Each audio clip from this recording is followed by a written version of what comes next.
I met Lysander in a bookstore in Seattle on a rainy Friday afternoon. He wasn't just handsome, he was deep, asking questions about the books I loved. Our conversations flowed like soft jazz, and within weeks I fell for him. He said he loved quiet mornings and loud dreams. I believed every word. For 2 years we lived in a one-bedroom apartment near Pike Place Market. We shared everything: rent, ramen noodles, and dreams we hadn't dared to chase. But somewhere along the way his warmth faded. He'd come home late without texting. When I cried over my job stress or my mom's illness back home in Chicago, he'd shrug, distracted by his phone or some news headline. "Not everything's about your feelings," he snapped one night. I stared at him, tears on my cheeks. He didn't even look up. That night, I realized love should never feel like begging for someone to see your pain. I stayed, because that's what you do when you love someone, right? I smiled through brunches with his friends in New York, laughing at stories I didn't care about. I bought him tickets to tech conferences in San Diego. I celebrated every win of his while mine were ignored. When my father passed, I called him crying. He answered, sighed, and said, "I'm in the middle of something. Can we talk later?" Later never came. That night I sat by the window, holding the last voicemail my dad left me. My chest was hollow, my heart tired. At work, my colleagues noticed I was quieter. One of them, Zara, a data analyst from Toronto, pulled me aside and said, "You don't look okay. Do you want to talk?"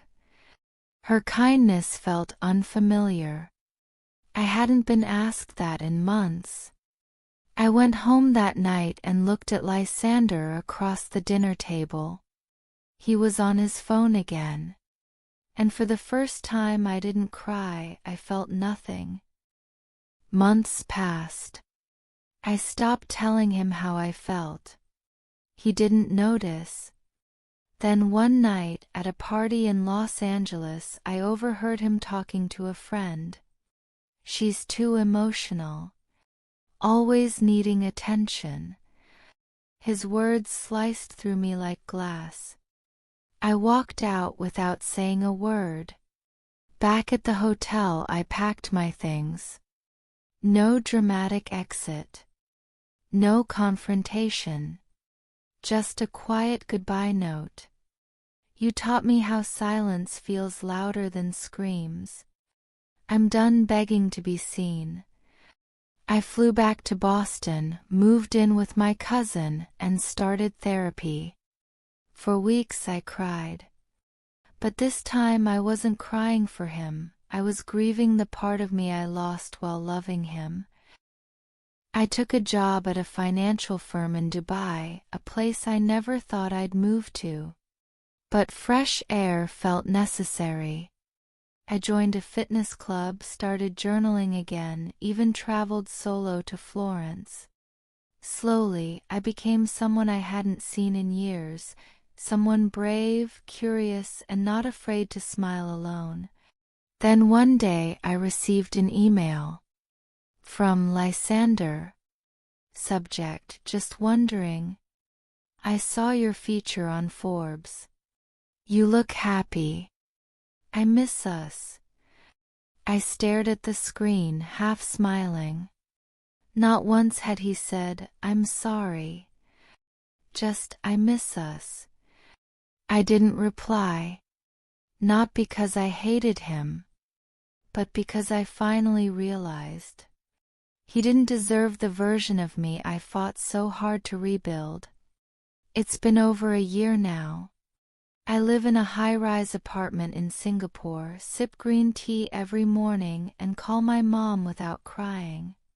Sometimes I see couples in the park and wonder how many of them are pretending to. But I no longer chase answers. I no longer shrink for love. The truth is, he didn't break me. He revealed who I was without him. Now when I cry, it's out of gratitude for the pain, the lesson, and the peace I found alone. And if he ever sees me again, I hope he understands. The girl he ignored now lives in a world where silence doesn't hurt, because she found her voice,